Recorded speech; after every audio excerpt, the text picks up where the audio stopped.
Brave. Morning, Peter. All right. Yeah, he is. Marvellous. Don't lift it, will you?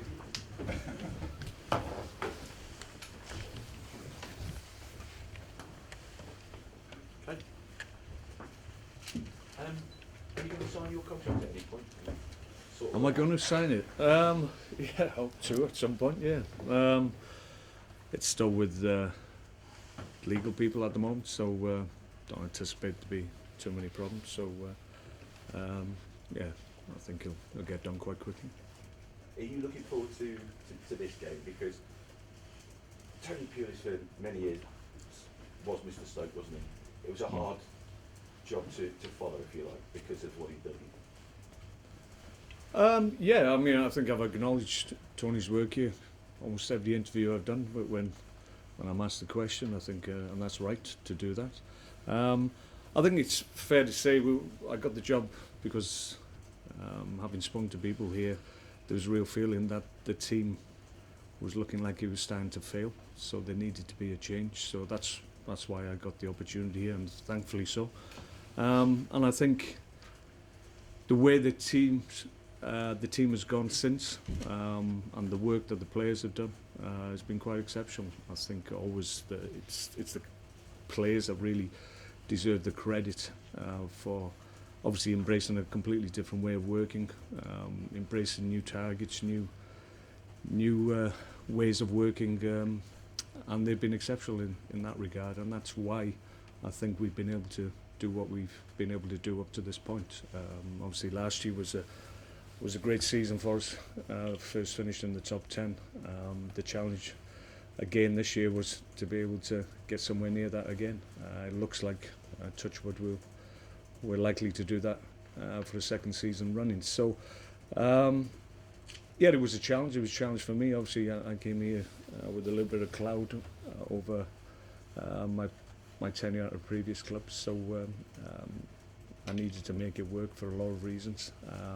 But like I said, I was able to come here, good group of players who probably, fair to say, needed regenerating, re-stimulated, and credit to them because they've embraced everything that I've put forward and put in front of them. And that's the key, really. You've got to have players working exceptionally hard and making things happen, and that's what they've done, so credit to the players. Stoke was almost the benchmark for the hard knock element of the Premier League, wasn't it? You know, Kenny Stanley, cold night of the Brits, was levelled at a player when he came in. Are you happy with the transition that you've knocked it on? Because I mean, first couple of months when you came in, people were going, you know, they're still launching it, they're still rerunning, and you're having to defend yourself. So are you happy with it? I think we've got a good balance at the moment. I think we've got a lot of qualities that you need in the Premier League. First and foremost, you need to be competitive. You need to challenge, compete in every game that you play. But if you want to go to the next level, if you want to try and push on, if you want to try to be consistently a top 10 team, which was something I mentioned when I first came here, then you've got to have something else. And that's what I hope I've been able to add. We've been able to have a more possession-based game, and I think that's helped us to have more control in games. And as a consequence, we've been able to be consistent in a very difficult league, and it's going okay at the moment. We're on the back of a great run. Three games on the trot. We're going for a fourth. We're looking forward to the game because we're in good form, and it's the next one up. Having seen what you did when you came in, do you think, with hindsight now, Tony needed a new challenge as well? Yeah, I think so. I think that's been borne out by obviously the jobs he's done at the clubs that he's been at. I think he went into Crystal Palace and good group of players there, and he got them going, and quite rightly was manager of the year last year. So he did an outstanding job there. Similar situation at West Brom, probably not as quite as dire situation as he inherited at Crystal Palace. I think everybody feels that West Brom will be fine. But no, it's always difficult going into clubs to have an impact, and managers have to be able to do that. And when clubs recognise that you've got a manager that is able to go into clubs and have an effect, then they become coveted managers. Do you feel like it's a bit of a battle of wits with you and Tony? Obviously, we're going to build it up like that. So do you feel it? Because last year, I think Palace won, didn't they? So obviously, you want to win this. Yeah, well, it's the next game up for us. As I said, we're looking forward to it. We're in good form, and we can't wait, to be perfectly honest. We've obviously had a couple of days off after the last game, and I think that's helped us. We obviously have come through a period where we've struggled with injuries, but the lads have stepped up, and you haven't really seen the effect of those injuries to key players, as a lot of people would have thought you would have done, because at one point we were down to the bare bones in terms of the players available, but we're able to keep our run going, our form going. I think we're in the form table. I think since Boxing Day, I think someone told me that we're near the top, something like third or fourth in the form table. So we're in a good position at the moment. So the next game up is the one that we're looking forward to. What sort of Albion side do you think you're going to come up against, particularly after the last 2 defeats to local rivals, Villa, the way it ended last week? What do you think you're going to find? Yeah, 2 difficult games for them, obviously. Local rivals, cup game, league game, really important league game for them. They lost them both. So they'll be looking to address that. It's a home game for them, so you would think that they would look to be really positive in the game. If they do that, then there may be opportunities for us to continue our good away form, with something like 5 away wins, most we've ever had in the Premier League. Up to this point, we hope to add to that total, because that's one of the things that when we look back on this season, we'll look at as something that we've achieved, something that hasn't been done before. So we're constantly setting those targets and putting those things in front of the players to keep them stimulated. Ryan Shawcross, we're here, he's back fit. If he is, you risk changing the side? Well, we've looked at Ryan this week. He's trained for the most part in the week. Obviously, we've eased him into it because we're obviously conscious we didn't want him to react to the work that he's been given. That hasn't happened, thankfully. So as long as there's been no reaction to the work he had yesterday, then obviously he's in my thoughts. We've got a doubt, obviously, over Philip Walshide anyway. We obviously missed the game. Jeff Cameron came in, did really well. So I have got options if those two don't make it. So I think the break that we've had over the weekend has enabled us to get a lot of players back up to speed. Others that were probably hanging on and just getting through games, that's given them a little bit of breathing space as well. So I think in the next couple of weeks we'll get most of them back. This game side, can I just ask you about Premier League sides in Europe this season? Are they falling behind or just not done themselves justice, do you think? They'll probably feel that they haven't done themselves justice. I think a little bit of hysteria about it. I think what happens is when you get to the latter stages of European competitions, they become cup competition knockouts. So there is the chance that on any given round of a cup competition, be it every cup, Champions League, Europa League, then there's the danger that teams will go out. If it coincides with almost every English team going out at the same level, then people think there's a crisis in English football and British football.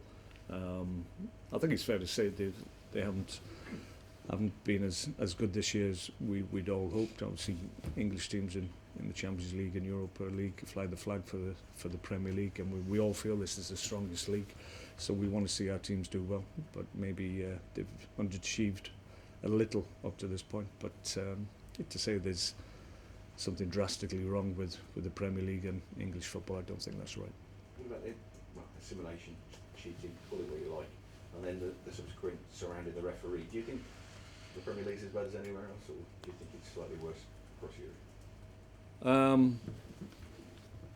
I think there's occasions where you're a little bit disappointed by behaviour of players in isolated games. I don't think it's endemic right through the league. I think the Premier League is the most watched league in world football in my view, because it's honest for the most part. But you always get occasions where maybe players and and teams collectively let themselves down. But across the board, I think it's something that's in the game, and it's not going to go away anytime soon. But it's something that obviously you need to be aware of. It can escalate, in my view, and hopefully it won't. But I think we're doing okay, to be perfectly honest. Are you all right with it if one of your players does it and gains you an advantage, or would you still be annoyed? No, I think what happens is there's a danger that when a player's been fouled, players will go down to ensure that referees give the right decision. I haven't got a problem with that. I think it's when players go down when there's been no contact and they're trying to get an unfair advantage, and when they're trying to get other fellow professionals into trouble and getting sent off. I think we've all been guilty of it. I've done it as a player, and probably encouraged players under my direction to do it, to my shame. But in the heat of emotional games, that's what happens, and you have to accept it to a certain extent, as long as it doesn't get to levels that are unacceptable. You beat West Brom 2-0 earlier in the season. How much of a change do you think this West Brom team will be from the one you faced under Alan Irvine? Well, I mean, they've become a lot more difficult to beat, as you would imagine, given what you expect, the work that they're doing on a daily basis. It's obviously helping them at the moment. They've been able to get positive results. They've been able to stop leaking goals, because that was obviously a problem for them prior to Tony Pulis getting the job. So he steadied this ship somewhat. But they've always had good players, always had good ability in the side, and it's a difficult game for us because they have got threats, obviously, up front. They've got good talent, so we have to be mindful of that. But I think it's important from our point of view. We just go into the game with confidence, and that holds true whoever you're up against. But at the moment we're in good shape, so we're looking forward to it. Obviously West Brom are in better shape than they were last time out when we went up against them, but they will still have to play well to beat us, I feel. And just, you've had kind of 10 days off because of the FA Cup weekend. Were you able to work on anything? Were you able to give people a break? What did you do with all that extra time? We give them 4 days off. It was important that they just went away from the club and just chilled out. Some did their own things, some stayed at home, some went away. It was important for the support staff as well, because the medical staff have done an outstanding job in recent weeks, and every one of them has been in, I think, all season. Didn't even have time off for Christmas. They went right through. So it was the first time I was able to give them any time off as well. So that was important. So everybody's come back really refreshed, looking forward to the game now. Do you have a nice break as well? Yeah, thank you. Yeah, I had a couple of days off. Didn't get too far, but yeah, it was fine, thanks. Thank you. Good luck. Mark, Thank under the team under you haven't won 4 games in the league since you've been here, but the last time that happened was in 2011 under Tony Pulis. That shows the good work he did, but obviously you've made leaps and bounds since then. Well, yeah, I mean, we're looking to do that. We're always trying to achieve and do things that Stoke hasn't done in the Premier League, and we've been able to achieve a lot. And in the time I've been here, there's lots of targets ahead of us that haven't been reached yet, and we'd like to think if we can get consecutive results. It's so important in the Premier League, certainly at this end of the season when we're coming to the last 10 games, and you can really kick on and finish your season off in style if you continue in the same vein. Winning 4 games, hopefully 5, 6, if we can manage it, it's a big ask for a team that has aspirations to be a top 10 team. Usually only probably 4, 5, 6 teams at the top of the Premier League have the capability of winning that amount of games back to back. So for us to get close to it is something we're really proud of. But to aspire to be in that, to get to a European place in the future, you're going to have to put runners like this together. I mean, Stoke haven't won 5 games in a row in the league since 1951. So, to be a top side, you're going to have to. Yeah, you've got to aspire to that, and that's one of the goals we've set ourselves this year, to be able to have that capacity to do that. And we've got an opportunity now to do it for the first time. We'll try our utmost to do that. We're playing well. You need confidence. You need a good run of results. You've got to take your chances when they present themselves to you, and obviously play to your maximum. If you can do that, then you can go on a run. And I think at this time of the year, sometimes teams are guilty of taking their eye off the ball. Sometimes if they're not involved at the top end or the bottom end, that certainly won't happen with us. It didn't happen last year because we were able to keep the group going, and I see exactly the same signs this year, that we got the same mentality and the same focus that we had at this time last year. So I'm encouraged by that, and we'll see how the last 10 games go for us. The confidence seems to be really high, and West Brom haven't got a fantastic record against you. I was talking to Phil Bardsley earlier in the week, and he said the boys are really looking forward after having such a long break to getting back. And yeah, I think there's a real sense of that, and I think that comes from winning games. Obviously, you have a confidence in your own ability and the effect that you've had as an individual in the games that you've played, but obviously collectively they draw strength from their teammates as well. And at the moment they're really strong, they're really tight together, and that's helping us win games. Just last one from me. Tony Pulis has been announced as a manager of the month for last month.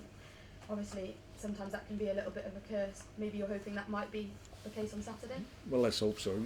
More often than not, if you get that, you lose the next game. It's happened many times, so let's hope that's the case.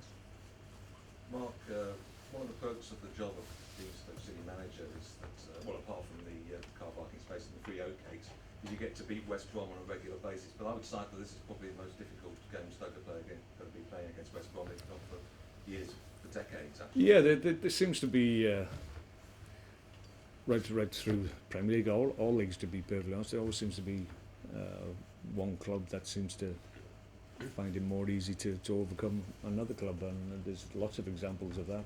I can't name any, but I think the one we're talking about is clearly one. I mean, there's no rhyme or reasons behind it, really. You can't really put your finger on why Stoke have had such a good record against them. I would imagine it's because of good play and good determined play, and opportunities being taken at the right time. So we were able to win last year there. Played really well on the day, controlled the game, deserved to win. But like you said, this game was completely different circumstance, a different time of the season as well, different manager. So it's the next one up. It's always the difficult game is the one that's immediately in front of you. So we have no doubt that it's going to be hard to keep the run going in terms of positive results there. But there's no reason to think we can't do it. There's nothing in our way to stop us having another positive result. We just got to play well. You've had a few days off. I believe you were at Cheltenham Racecourse. Was that right? I was on Wednesday. Did you pick any winners? I did, actually. I was designated driver, so I wasn't partaking of Guinness. So maybe that cleared my mind, and I was able to get more results on the board. I had about 2 or 3 winners. So I'm not a betting man, but I usually just go for the day out, and it was very enjoyable, especially because I won. Huh? You didn't listen to Tasper? No, he did okay as well, by the way. But yeah, we had a good day. Thanks. Did you Okay. read the form, or did you choose on names and things like that? Well, I think on Wednesday everybody was saying it was difficult to pick winners, so I just got a pen out and just dotted the names, and seemed to work. First 3 races anyway. Okay. Was it dodging bullets, was it, Mark? Yeah, I got that one. Each way. Is that any significance of that? No. I like what you did.